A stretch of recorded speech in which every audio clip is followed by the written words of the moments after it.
welcome to German 101 and German 102 Review of verbs.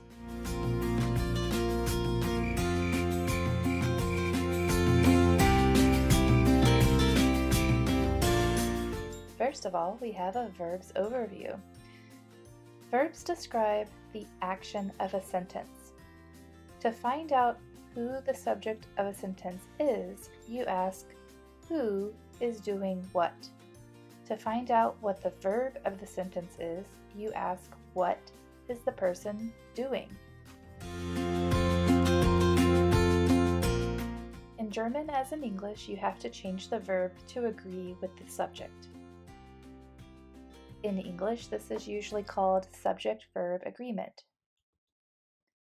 And our grammar term or our linguistic term we need to know is that you are conjugating verbs by doing this. So how do you conjugate? First, we're going to start with regular verbs. They follow a regular pattern. And one example we have is the verb machen, which means to make or do. So the example that you see here on the screen, it goes ich mache, then you go down from there. Ich mache means I make or I do. Du machst, you make or you do. Sie or es macht, he, she or it makes or does. Then go to the next column. Wir machen. We do or we make. Ihr macht. I'll say that one again. Ihr macht. You all make or do. And then the last one is Sie machen. Sie machen. And that is they make or they do. And if you're in my class, you may have seen that last one as a capital S, and that one would mean you make or you do, as in the formal you, and the S would need to be capitalized then. So notice on this screen we have the E as an ending, then ST, then T, then EN, then T, then EN. And this is the pattern that you need for all regular verbs. Most verbs in German need this pattern. And one way to memorize it, if you've been in my class, you might have heard this, or this might be your first time hearing it. You can follow that order, and you can try to memorize it this way: Eastern Standard Time, 10:10. If you look on the screen, you follow that with E for Eastern. Standard Time is the ST.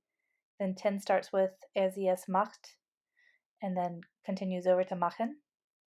Okay, so you see the pattern. I've had students write this pattern down before and just make a note that that's for regular verbs. When in doubt, you could follow this pattern, but there are specific ones for different verbs we'll get to later. Okay, so some examples of how the verbs are used in these sentences.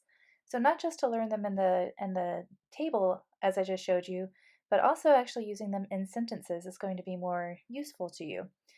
So here, examples are, das ist der Esel.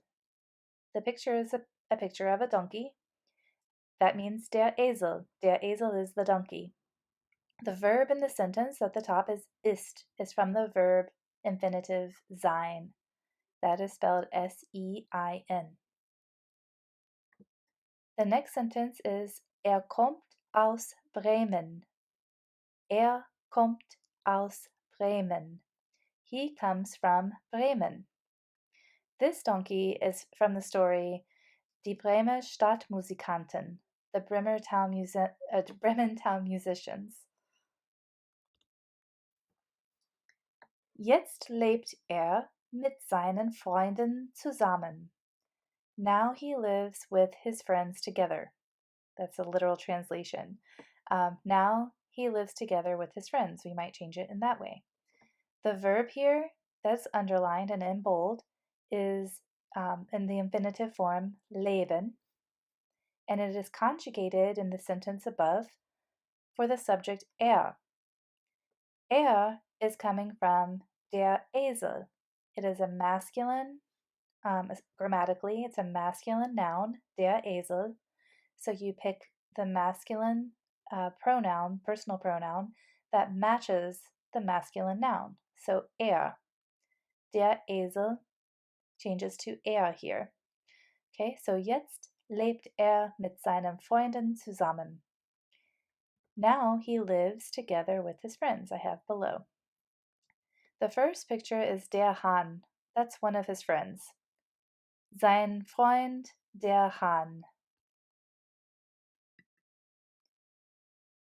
Und das ist der Esel.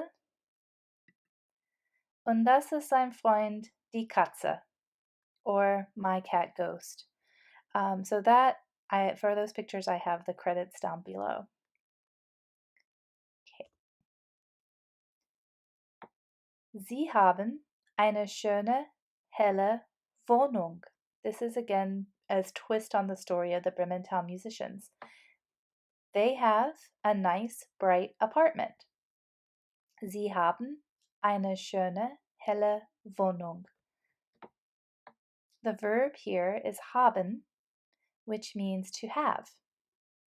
It is conjugated for the subject in the sentence, sie.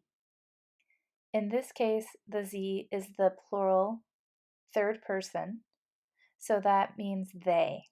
It translates as they if it's the third person plural. Okay, and the picture again has the credits. This is a twist on the story. It is a photo of the Melbourneian apartment building in Melbourne, Australia. But isn't it beautiful? Eine schöne, helle Wohnung. Now you can try more, and you can learn more about present tense regular verbs at this website. You can also practice when you go there. And the link will be provided if you are a student of mine. It will be provided in Canvas, and it will be provided on my website. Thanks for watching, and have a great day.